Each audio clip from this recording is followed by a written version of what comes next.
আজকের সবথেকে বড় খবর, জনপ্রিয় ইউটিউব চ্যানেলের মূল অভিনেতা অর্থাৎ জনপ্রিয় এক নায়ক গ্রেপ্তার রেজিনগর থানায়। কি কারণে অ্যারেস্ট করা হয়েছে তোমাকে? কি কারণে অ্যারেস্ট করা হয়েছে? আপনাদের আবারও জানিয়ে রাখি, এক জনপ্রিয় ফেসবুক ও ইউটিউব চ্যানেলের সকলের জনপ্রিয় এক নাবালক হিরো সহ আরও একজনকে গ্রেপ্তার করল রেজিনগর থানার পুলিশ।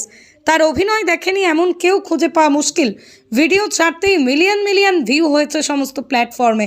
আজ সেই হিরোকে গ্রেপ্তার করেছে পুলিশ। পুলিশ সূত্রে জানা যায়, নদিয়া জেলার থানারপাড়া থানা এলাকার এক জনপ্রিয় নাবালক হিরো মুর্শিদাবাদের রেজিনগর থানা এলাকার এক নাবালিকাকে বিয়ের প্রলোভন দেখে শারীরিক সম্পর্ক করার অভিযোগ দায়ের করেন নাবালিকার পরিবার। ওই নাবালক হিরো সহ তার সহযোগী আরও একজনের বিরুদ্ধে লিখিত অভিযোগের ভিত্তিতে রেজিনগর থানার পুলিশ মঙ্গলবার গভীর রাতে নদিয়া জেলার বাহাদুরপুর এলাকায় একটি হোটেল থেকে গ্রেপ্তার করে ওই নাবালক সুপারস্টার হিরো ও তার সহযোগীকে। ধৃত নাবালক হিরো ও তার সহযোগীকে বুধবার বহরমপুর আদালতে তোলা হয়। ঘটনার পুরো তদন্ত শুরু করেছে রেজিনগর থানার পুলিশ। তবে এই ঘটনায় জনপ্রিয় নাবালক হিরো গ্রেপ্তার হয় আলোড়ন সৃষ্টি হয়েছে দুই জেলায়। স্টোরি বাংলা, শুধু খবর নয়, সবার কথা সবার কাছে।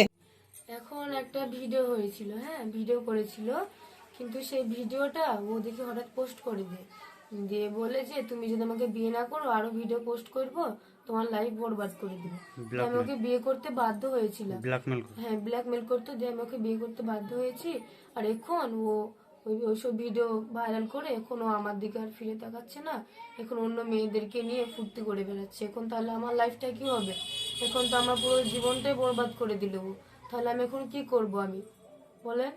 কারণ আমার তো একটা লাইফ আছে, তাই না? আমি তো একটু বাঁচতে চাই। কারণ ওর জন্য যদি আমি মরে যাই তাহলে আমার ফ্যামিলি তো আমার জন্য শেষ হয়ে যাবে, তাই না? আর ও এখন আমাকে বিয়ে করে অন্য মেয়ে নেয় না আসছে, এখন আমার দিকে আর ফিরেও তাকাচ্ছে না। এখন তাহলে আমার কি হবে? যে ছেলেটা অ্যাকিউজড আছে সে মাইনর ছেলে আছে, তার বয়স হচ্ছে 17 ইয়ার্স।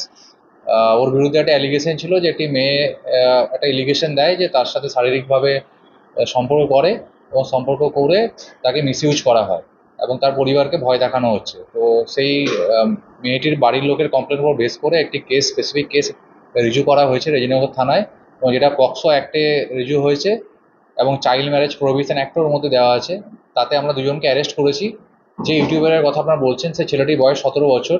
তো অ্যাজ পার পক্সো অ্যাক্ট তাকে আমাদের জুভেনাইল জাস্টিস যে বোর্ড আছে জেজেবি, সেখানে প্রোডাকশন করতে হবে এবং তারা যেটা সিদ্ধান্ত নেবে তাকে মেবি হোমে স্থানান্তরিত করা হবে এবং আমাদের বাকি যে লিগেল প্রসিডিওর আছে মেডিকেল থেকে শুরু করে সেখান থেকেই হবে। আমরা পিসি নিচ্ছি না, কারণ জুভেনাইলদের পিসি নেওয়া হয় না। অ্যাজ পার জেজেবি যেমন ইনস্ট্রাকশন দেবে আমরা সেই ইনস্ট্রাকশন মেনে চলবো।